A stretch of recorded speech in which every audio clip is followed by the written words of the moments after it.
Ya, berbagai upaya dilakukan pemerintah agar PT Sritex tetap bisa beroperasi. Pemerintah juga berusaha untuk melindungi para karyawan dari ancaman pemutusan kerja.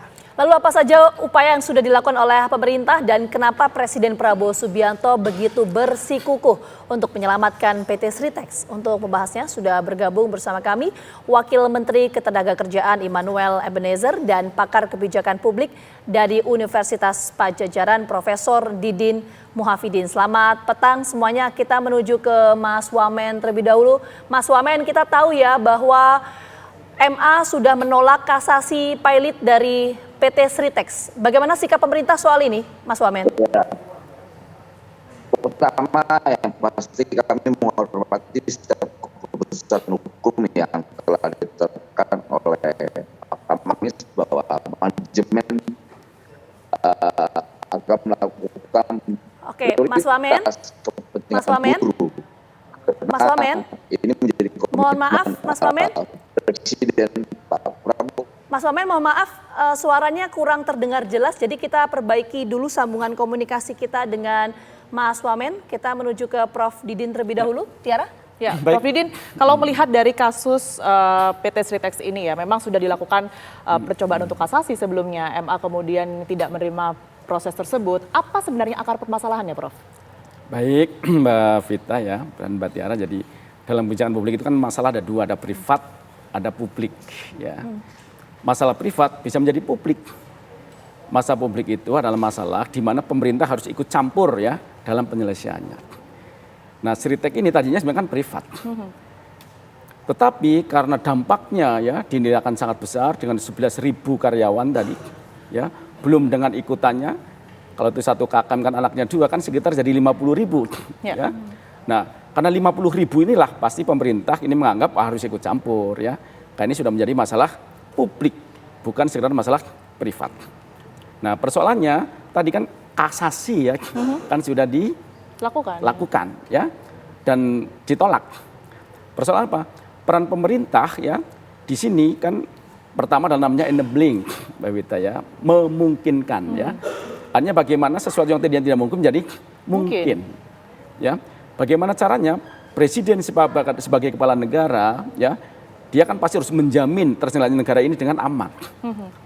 Ketika dia menilai ketika nanti terjadi PHK massal besar-besaran dan itu akan mengganggu keekonomian negara termasuk pasti ke stabilitas negara, maka presiden harus cepat mengambil tindakan. Ya. Bagaimana? Karena upaya mungkin tinggal peninjauan kembali ya. Presiden sebagai lembaga negara dia punya kewenangan ya. Misalkan Komisi 3 biar memanggil Mahkamah Agung. Disitulah dibicarakan ya. Presiden, Komisi 3, Mahkamah Agung, ini loh dampaknya ketika nanti misalkan PK ditolak. Ya, akan terjadi PHK yang besar-besaran dan ikutannya kan bukan hanya karyawan. Tapi tadi supplier. Mohon maaf misalkan suppliernya ternyata dari negara lain dan ternyata sudah terikat kontrak. Otomatis dihentikan, kan ini jadi panjang persoalannya. Gitu saya kira Mbak Tiara. Jadi ini ada dampak yang multiple effect ya. Kalau kita bicara kalau PT Sritex ini pilot karena bisa berpengaruh terhadap kehidupan lebih dari 10.000 karyawan dan juga terhadap pertumbuhan ekonomi secara nasional. Kita menuju ke Mas Wamen lagi. Mas Wamen, bagaimana sikap dari pemerintah Mas Wamen dengan adanya putusan dari MA yang menolak kasasi pilot PT Sritex ini? Karena tadi Prof. Didin menyampaikan ada dampak yang begitu luar biasa, ada lebih dari 10.000 karyawan yang nasibnya tentu akan berdampak dan bisa berdampak terhadap pertumbuhan ekonomi secara nasional.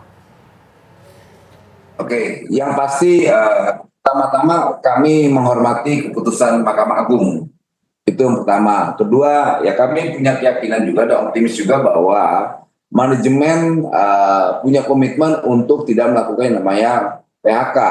Karena Pak Prabowo, pemerintahan Kabinet Merah Putih ini punya komitmen agar Sritex khususnya kawan-kawan buruh tidak ada yang namanya PHK. Karena kami memastikan karena di Kementerian saya Kementerian Ketenagakerjaan fokus kami, domain kami adalah bagaimana mencegah yang namanya PHK itu sendiri. Itu. Baik. Tapi kalau dari informasi, memang betul PT Sritex ini tidak melakukan PHK mereka, tapi tidak bisa melakukan aktivitas seperti biasanya.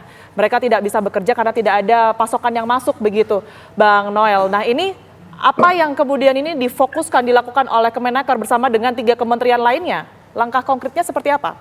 Ya, pertama gini, apa yang disampaikan Pak Menteri Tenaga Kerja, Prof. Yasri itu benar adanya ya, karena memang kami fokus di usaha Sritex ini.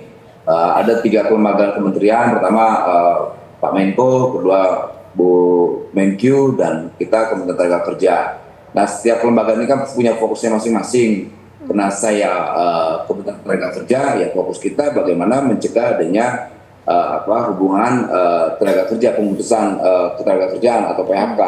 Karena fokus kami di situ. Memang di Sritex, manajemen Sritex cerita dengan kita banyak kendala-kendala, misalnya kayak kan mereka tetap going concern ya. Kemarin saya juga diskusi dengan Pak Menko, kemudian Bu Sri Mulyani saat rapat Menko kemarin beberapa hari yang lalu, ya tetap going concern ya. Kita fokus pada keberlanjutan perusahaan ini berjalan. Karena fokus kita adalah soal ketenaga kerjaannya, maka kita tetap memastikan ketika nanti kurator akan mengambil alih perusahaan, khususnya manajemennya, ya kita berharap tidak ada yang namanya PHK. Karena itu menjadi bagian fokusnya Pak Prabowo ya, di pemerintahan Pak Prabowo ya, Presiden Prabowo. Karena kita tidak mau di pemerintahan ini ada yang namanya PHK. Pak Presiden itu tidak inginkan adanya PHK. Seperti itu Mbak kira-kira. Oke, Mas Wamen, sebelum kita bahas lebih lengkap soal bagaimana nasib dari lebih dari 10.000 karyawan, mungkin yang ingin kita fokuskan tadi juga pertanyaan dari Prof. Didin ya. Bagaimana kemudian sikap dari pemerintah? Ini apakah kemudian pemerintah akan mengambil sikap, karena kan sudah ada putusan MA yang menolak kasasi pilot dari Sritex ini. Seperti apa Mas Wamen? Ya, spesifiknya? Pertama, udah pasti kami hormati dulu ya keputusannya. Kedua kan ada upaya PK yang dilakukan oleh perusahaan. Gitu. Kalau sampai ini benar-benar inkrah, tidak ada lagi upaya hukum yang lain, ya tidak ada pilihan. Kami tetap harus fokus pada tidak adanya PHK. Fokus kami kan di situ, tidak lebih. Kalaupun ada, kami pasti ada upaya-upaya yang lain, misalnya kan di Kementerian Tenaga Kerja itu ada yang namanya program JKP ya, jaminan kehilangan pekerjaan.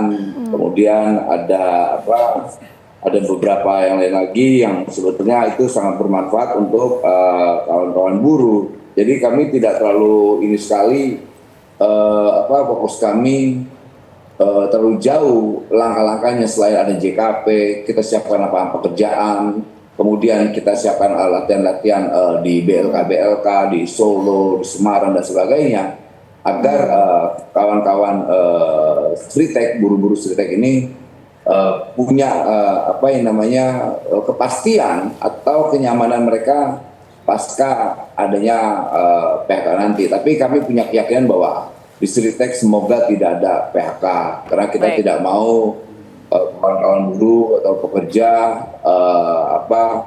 resah ya, gelisah, karena komitmen Pak Prabowo Presiden itu jangan sampai adanya PHK. Seperti itu. Memang tadi disampaikan dampak dari PHK ini kan efek dominonya kan luar biasa ya. Kalau seandainya taruh 11.000 itu kan nggak 11.000 ANSI, tapi mereka punya sanak keluarga. Kemudian belum lagi kos-kosan yang di luar, belum lagi yang efek domino yang lain, misalnya kayak warung makan. Kalau saya itu tutup, ya tutup semua itu jadinya. Kita harus lebih fokus pada efek dominonya lah, biar nanti itu bisa menjadi fokus kita. Semoga nih going concern ini bisa menjawab problem yang ada di Sritex. Oke, baik itu tadi ya. Jadi artinya skema perlindungan sosial sudah disiapkan oleh pemerintah sambil nanti menunggu keputusan yang ingkrah, karena kan masih ada PK atau peninjauan kembali. Nanti kita akan tunggu seperti apa. Termasuk nanti kita akan juga dalami bagaimana kemudian nasib dari lebih dari 10.000 karyawan Sritex atas putusan MA ini. Kami akan bahas usai jeda berikut. Tetap bersama kami di Kabar Petang.